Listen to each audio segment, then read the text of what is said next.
Hey, girlfriend. We are here today with Laurie Thibert, and we are going to be talking about communication and relationships and all those good things. And one of the things that she has in her little reflection in the Being Brave Tour magazine is relationships don't have to be as hard as we often make them. Girls, what if we took a new view? What if we just relax, let's breathe together and just look at our communication, our relationships. Maybe they could be lighter, fluffier, easier. And so when we walk into a hard conversation, we come in with a new, renewed confidence that it could be easy. What about that, Laurie? Exactly. Exactly. Yes, well, welcome. So glad to have you here. Tell the ladies a little bit about you and kind of how you came to be at this spot to be talking about relationships. Absolutely. Karen, thank you so much for the invitation. So, as you said, my name's Laurie Thibert, and as someone who has over 30 years experience as a relationship development specialist, I saw so many women, whether it's personally or professionally, struggling with relationships in their life. And with the experience that I've had, I realized that if we truly understood how easy relationships can be from understanding what the elements are at play, that it would be much easier for us to not only build healthy relationships, Mhm. though also be able to say, okay, something doesn't feel good here. What's at play and how do I fix it before it breaks down completely? And it's just been a journey, some opportunities to be able to step out of the corporate world and over into my zone of genius, if you will. And that is my area of specialty, really helping people to heal the relationships in their life so that we can heal our world together. And the really beautiful thing is, as we learn this, these same skills that we learn in relationship to one another, it actually applies to the relationship we have with ourselves and with the greater world. Isn't that interesting? Just bringing it all together and creating a space where we can kind of view relationships in a little different way too. I think than sometimes that I know personally than I have. So this brought up a lot of points, but let's give the ladies an idea of this cater theory that you have developed and what it's all about. Just give us an overview so we have a space to start from. Absolutely, happy to. So, when we look at this concept called the cater theory, the idea where it comes from is if we want to have a really positive experience and host a dinner party for our friends, most often we're going to cater it because we really want it to be high quality, a really good experience for everyone. If we took that same concept and we applied a little bit of extra time and intention to the relationships in our life and cater those relationships, we would do that so that it turns out to be a very positive experience for everyone as well. And that carries over whether it's personally or professionally. So, any relationship in our life, if we want it to be a really healthy relationship and connection and experience, we run it through this concept called the cater theory. And what the cater theory is that when if we look at a relationship, and the analogy we always use is that it's similar to a table that has four very strong legs. When that table is strong and those legs are strong, you can stand on that table and dance on the table, have your friends and family come and dance on it with you. And most often it's going to hold, even though it was never designed to hold that much weight. But the second that one of those legs cracks, what'll happen? Everything's at risk for falling. And if we don't repair it quickly, the other legs may break. And they may break beyond repair. Hence, we see so many divorces, failed business partnerships, friendships with maybe it's someone who was our best friend for many years, and now we may not be talking to them for whatever reason. Cracks occurred, and we weren't able to fix them before it broke beyond repair. So, Wow. Peter theory is being able to simplify and understand what those four legs are. And the Yes. cater is the CATR. And we'll go through those, the four legs: communication, accountability, trust, and respect. And the really interesting thing here is that it's not just four individual elements by themselves. The way, if we understand the way that they're interconnected, then we understand when one breaks, how it's impacting the others, but then also The beautiful thing is, and the simplicity of this is that when we recognize and can identify where the crack has occurred, when we heal that crack, not only does it strengthen that leg, because of the interconnectedness, it strengthens the other legs as well. Yeah, so let's go into this a little bit more and just briefly talk about kind of those four areas. You've got communication, accountability, trust, and respect. And then after that, we'll kind of walk through some examples of putting that into practice a little bit and some questions to ask yourself. And ladies, I want to mention too that this is all in this little reflection is in the Being Brave Tour magazine, and we have a direct link. There's no email required. We want this in the hands of women. We want women to have healthy relationships. And of course, too, Laurie has a book and a workbook that goes along with this. So you'll want to, when you want to dive deeper into it, you'll be able to do that as well. So yeah, so Laurie, just tell us briefly about those four aspects of the Cater theory. Absolutely. So the four legs of the Cater theory are the first and most important leg in any relationship is communication. So communication that is healthy and has all the elements of healthy communication. It's honest, it's open, where we're willing to communicate with each other. It is thoughtful, respectful, etc., especially when it's hard. Because if, for example, if when we come into the communication leg and we're only thinking about ourselves, and we're not actually thinking compassionately about how the other person is going to receive it, then it's all about us. And it's not actually about the partnership. So when we have healthy communication as the first leg, and the second leg is accountability. Accountability for both what and how we've decided to communicate or agreed to communicate with one another, though also the actions that we have shown up well in accountability for any actions. So we show up on time, we do what we say we're going to do, and we do it well. When those two legs are very strong, the third leg has a chance to develop. And over time, the third leg, T, trust, will develop. We can trust that the other person is going to show up and show up well, and or how they're going to show up. Sometimes they don't show up well, right? But we know how they're going to show up. So, but when the first two legs are healthy and strong, the third leg will naturally develop, and quite often it's going to develop in a very healthy way, especially when we create a safe space for one another to be able to have those tough conversations. It doesn't mean that we always agree on everything. What we can agree to disagree, but we're going to create a safe space because we trust that the other person cares about us and cares about the relationship. When that third leg trust is strong, over time, the fourth leg, respect, will develop. And when we respect each other, most often we're going to have each other's back, no matter what goes down, as long as two things don't happen. Number one is what's being asked of us doesn't violate each other's core values. And the second is what's being asked of us is not beyond what we're able or willing to give. Because we care about the relationship and because we care about the other person's success as much as our own, we really want to see the relationship succeed. So we will show up for the other people, even when it's not convenient, if we truly respect them. Wow, there's a lot to all of that. So we're just going to let that sit and soak in for a second. So again, ladies, that is the communication, accountability, trust, and respect. So let's ask some questions around this. So you start us off in this reflection talking about what is working well. And I'm so glad you started with this because I am realizing that relationships in my personal story, there's been a lot of really tough ones. I walked through a divorce. I have a lot of sisters. We have friends, we have children, we have parents, all these different relationships. And so it really made me feel good to ask myself some of these questions, to see what I loved in certain people that was working well.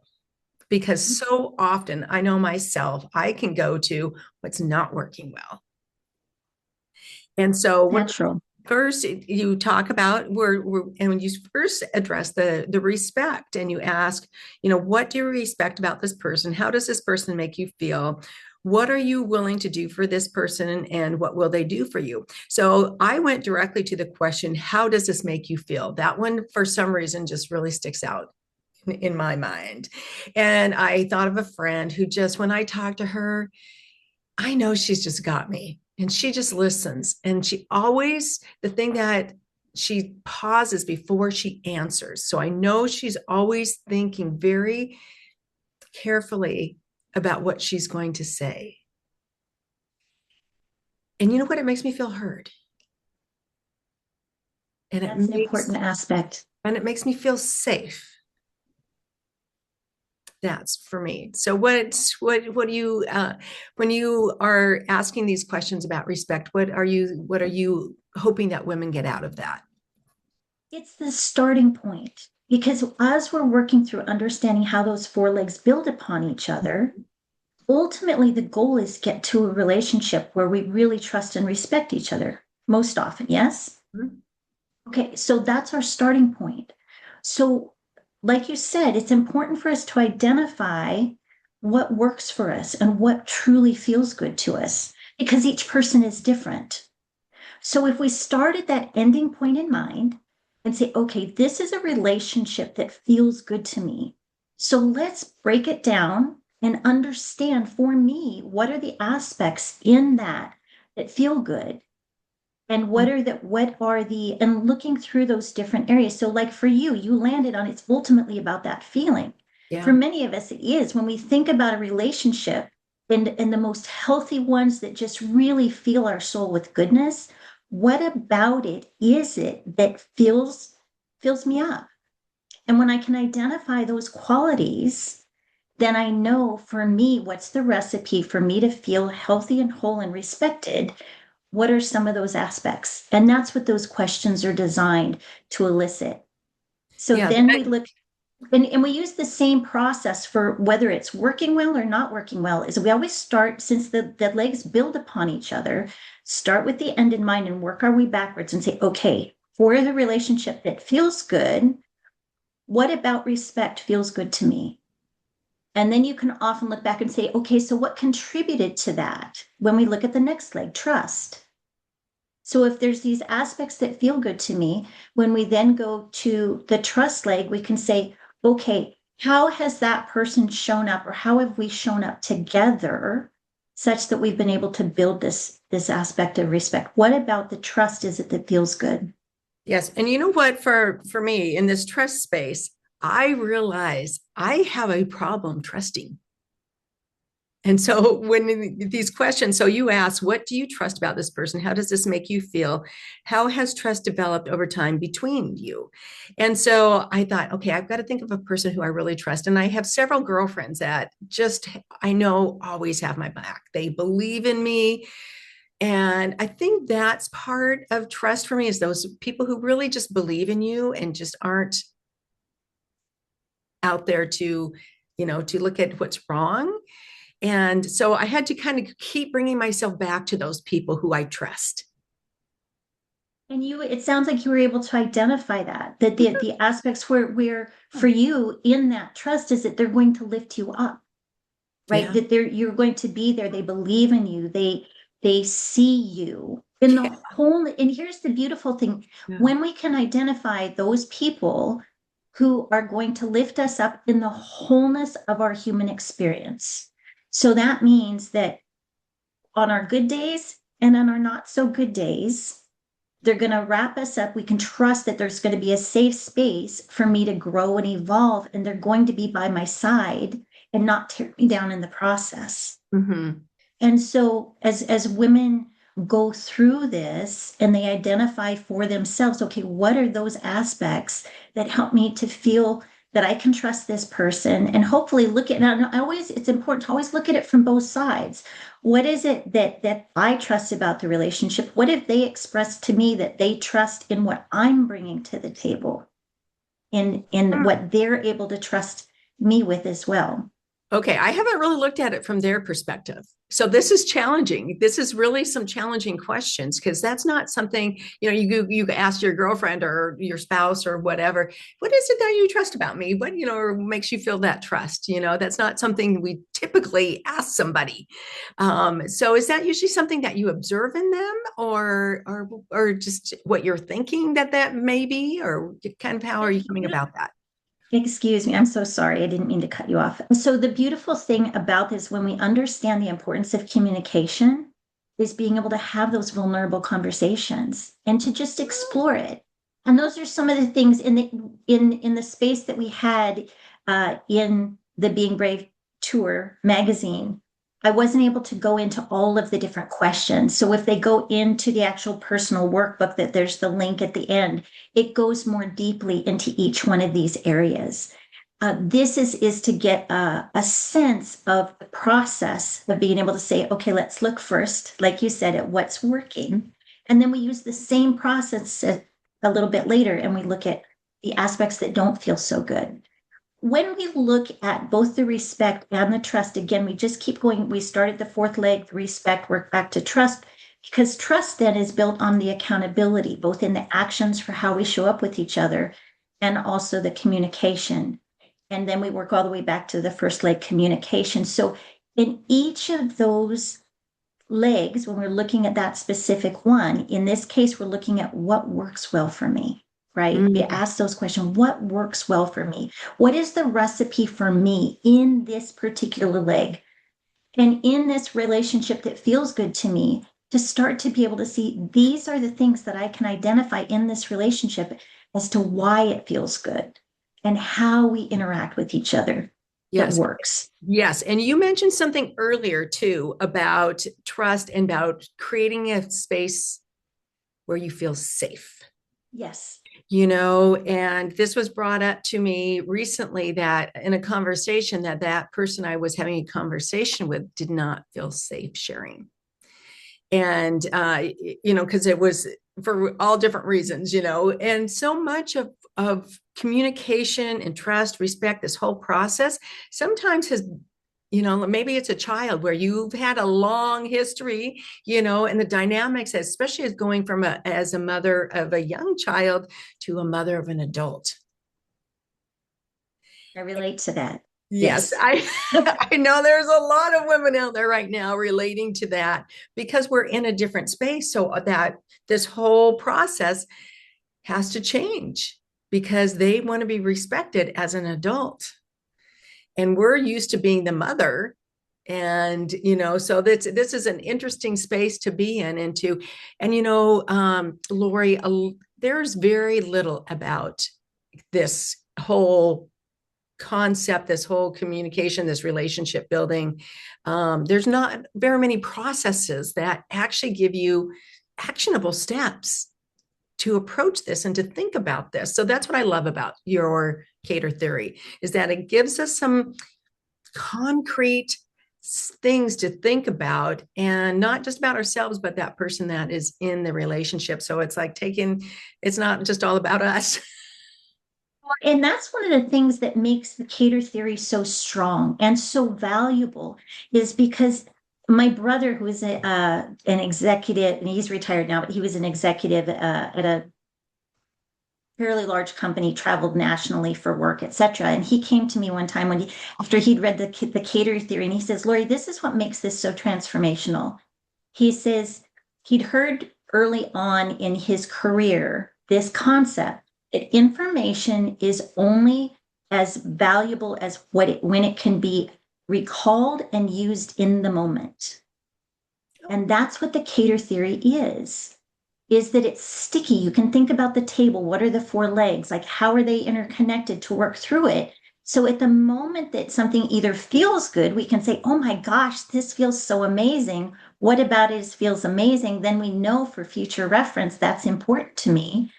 Or that if something's starting to crack, right, that in that moment it's like, oh, this doesn't feel good. What just happened? And Mm-hmm. we can think about the visual of the table, the four legs, and be able to say, okay, what is it that is being impacted right now? So that it is information and a resource and a tool that can be used at any moment when we're in connection with one another, especially whether, like you said, whether it's with our children, our girlfriends, ourselves, our business partner, whoever it is. Mm-hmm. Yes. So let's go. Let's keep moving along here so we can kind of cover a few more points. We are girls. We're not going to be able to get through it all today, but this is what I love too, is that there's other resources you can tap into and dive deeper into all of this. So accountability and communication, what are the kind of the high points for that as you're looking at what is working well? So these two legs are the foundation for everything, because without looking at accountability in actions and also the communication, those are the two things that build into the trust and the respect. So it's great that we can identify what's working for us in trust and respect. It ultimately all comes back to these first two legs. So being able to take a look at, again, what is working well in our actions, how I'm showing up for the other person, how the other person is showing up for me. And then ultimately back to that first leg in communication, like you had mentioned, whether it's with our children, etc., the way that we communicate, and they express to us what their needs are, is being able to create that safe space to hear them. And really, there's some other things that as we learn this more fully, is being able to truly listen to learn, not listening to speak. Okay, let's Being say able that to again. listen to learn instead of listening to speak. The second one is the power of presence. So putting our phone down to really let the other person know that I'm fully present here and engaged with you. I care about you. I really want to hear what you have to say. And the last one is the power of positivity.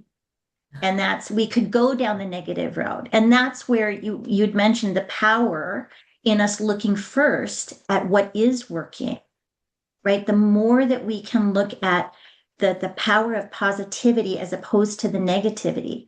Yes, after we can look at all the things that are working, if we want to up level it, either in this relationship or if we're looking at one that's not working, either way, always starting with the aspects that are working so we can build upon that.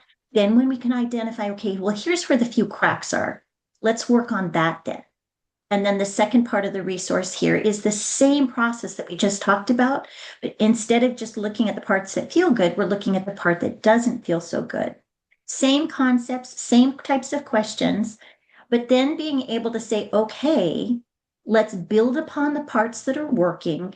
Let's look at this crack and not make the crack a full on focus of everything, such that we lose focus on the parts that are working. And I think that's what happens in a lot of relationships, whether it's divorce or again, a major break occurs, is that those cracks become the main focus. Right. Instead of being able to keep it in perspective, let's work together to fix this crack before it blows everything up. Right. I can relate to that. And one of the things, okay, here's one of my major takeaways for today is when you said uh, to listen to, what was it again? To listen. Listen to learn. Listen to learn. And my second part is rather than trying to listen to fix it, because I'm a fixer, I'm a doer. It's like, oh, okay, I see something wrong, we got to fix this up, and I'm the person for it, when nobody ever asked for your help. And maybe they were just expressing they just wanted to share the experience or whatever, and I'm going in there fixing stuff. Because that's the natural gift that you have, right? And so that's where you want to be able to help. She Yeah. heard on it wasn't a podcast, it was a reel or something yesterday, and they were talking about the natural inclination. And then in that listening to learn is then to be able to say, okay, do you want my help to fix it? Do you want to be heard, or do you want to be held? Mm-hmm.